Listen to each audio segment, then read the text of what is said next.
మీ personal interviews మరియు వ్యాపార ప్రకటనల కొరకు ఈ నెంబర్ని సంప్రదించండి. హాయ్ అండి, myself Anu Chowdary Ayurveda and family coach. ఈరోజు సోరియాసిస్ డైట్ గురించి మాట్లాడుకుందాం. చాలామంది ఏమంటున్నారు అంటే సోరియాసిస్ ఉంది అండ్ సోరియాసిస్తో పాటు మాకు డయాబెటిక్ ప్రాబ్లం ఉంది, లేదు అంటే some other problems like thyroid problems ఉంటున్నాయి, కొంతమందికి పీసీఓడి పీసీఓస్ అండ్ కొంతమందికి క్రోనిక్ పెయిన్స్ ఉంటున్నాయి. సో ఒక్కొక్కళ్ళకి అనదర్ క్రోనిక్ కాన్స్టిపేషన్ ఉంటుంది. సో అటువంటి వాళ్ళందరికీ ఒకటే డైట్ చేయొచ్చా అని చెప్పి ఒక వీడియోలో నన్ను అడుగున్నారు.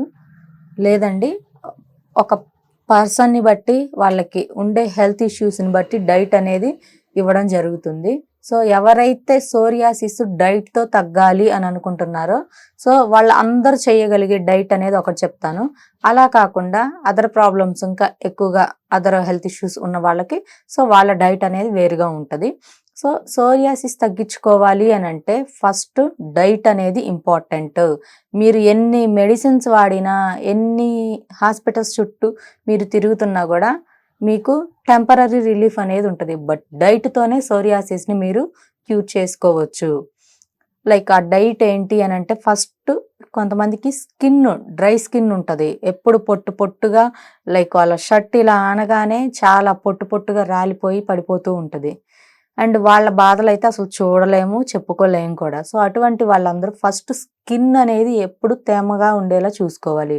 లైక్ స్కిన్కి సమ్ ఆయిల్స్ అనేవి అప్లై చేస్తూ ఉండాలి. లైక్ ఆయిల్స్ ఏంటి అంటే కోకోనట్ ఆయిల్, అలా ఆలివ్ ఆయిల్, సో లేదు అంటే వేప నూనె, చక్కగా వేప నూనెలో కొంచెం కర్పూరం వేసి మెత్తగా నూరేసి స్కిన్కి అప్లై చేయడం. సో ఈ 3 ఆయిల్స్ రెగ్యులర్గా అప్లై చేస్తూ ఉండండి. లేదు అని అంటే ఏదో ఒకటి ఈ 3 ఆయిల్స్లో ఏదో ఒకటి మీకు దొరికిన ఏ ఆయిల్ దొరికితే అది అప్లై చేసుకోవాలి. అది ఎవరు అని అంటే ఎక్కువగా బాడీ మొత్తం స్ప్రెడ్ అయిన వాళ్ళు ఇది చేయండి.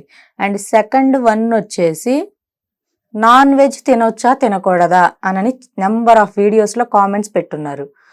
So here it is, non veg అనేది తినకూడదు, బట్ ఒకటి మాత్రమే తినాలి. అది కూడా ఇమ్యూనిటీకి సంబంధించిన సోరియాసిస్ ఉన్న వాళ్ళు మాత్రమే తినాలి. అంటే ఇది ఆటో ఇమ్యూన్ డిసీజ్ అని చెప్పాము. అండ్ దానితో పాటు ఇమ్యూనిటీ ఎక్కువగా ఉన్న సోరియాసిస్ వచ్చే ఛాన్స్ ఉంది, ఇమ్యూనిటీ తక్కువగా ఉన్నా కూడా వచ్చే ఛాన్స్ ఉంది.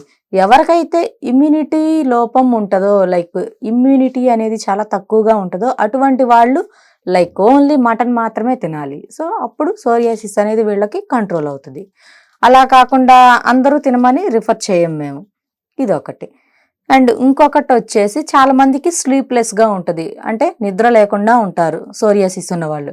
సో స్లీప్లెస్గా ఉన్న వాళ్ళకి ఇంకొక టిప్ చెప్తాను. అదేంటి అని అంటే నైట్ టైము వీళ్ళు ఎక్కువగా ఫైబర్ ఉండే ఫుడ్స్ తీసుకోమని చెప్తాను. ఫైబర్ అంటే ఫ్రూట్స్, చక్కగా లైక్ బనానా ఒకటి తినమని చెప్తాను. యాక్చువల్లీ కొంతమంది తినకూడదు, డయాబెటిక్ పేషెంట్స్ అయితే బనానా కూడా తినకూడదు, ఫ్రూట్స్ తినమని చెప్తాము. అది కూడా పపాయ, కివి అండ్ దానితో పాటు లైక్ నానబెట్టినవి డ్రై ఫ్రూట్స్ ఉంటాయి. సో అవి fruits plus dry fruits mix చేసుకొని తినమని చెప్తాము. ఎందుకు అంటే ఫైబర్ ప్లస్ గుడ్ ఫ్యాట్స్ కూడా యాడ్ అయి ఉంటాయి కాబట్టి వీళ్ళకి స్టమక్ కొంచెం తక్కువ క్వాంటిటీలోనే స్టమక్ ఫుల్ అయిన ఫీలింగ్ వస్తుంది. అండ్ దట్టు దాంతో పాటు ఫైబర్ కూడా ఉంటుంది కాబట్టి వీళ్ళకి డైజెషన్ కరెక్ట్గా ఉంటుంది, స్లీప్ కూడా ఉంటుంది. సో ఇవ్వండి. అండ్ దానితో పాటు కొంతమందికి హెవీ పెయిన్స్ ఉంటాయి సోరియాసిస్. సో హెవీ పెయిన్స్ ఉన్న వాళ్ళు నార్మల్గా సోరియాసిస్ ర్యాషెస్ వచ్చి ఇచ్చింగ్స్ వస్తే సో ఆ కేసెస్ వేరు. వాటితో పాటు హెవీ పెయిన్స్ ఉంటున్నాయి ఇప్పుడు. సో హెవీ క్రోనిక్ పెయిన్స్ ఉన్న వాళ్ళకి తినకూడనివి 2 మెయిన్గా ఉన్నాయండి.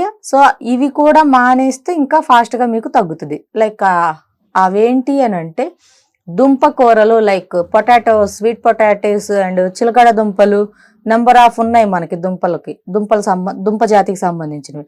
సో అవన్నీ స్టాప్ చేసేసేయాలి. అండ్ దానితో పాటు పెసరపప్పు, సో హెవీగా పెయిన్స్ ఉన్న వాళ్ళు పెసరపప్పు కూడా తినకూడదు. దుంపకూరలు అండ్ సెకండ్ వన్ వచ్చేసి పెసరపప్పు, ఈ 2 మానేస్తే పెయిన్స్ న్యాచురల్లీ చాలా వరకు కంట్రోల్ అవుతాయి. సో ఇదండి నార్మల్గా కొన్నివి చెప్పాను. నెక్స్ట్ వీడియోలో ఇంకా చెప్తాను. అది మీ ప్రాబ్లమ్ని బట్టి అండ్ మీకుండే హెల్త్ ఇష్యూస్ని బట్టి డైట్ అనేది ఉంటుంది. Thank you.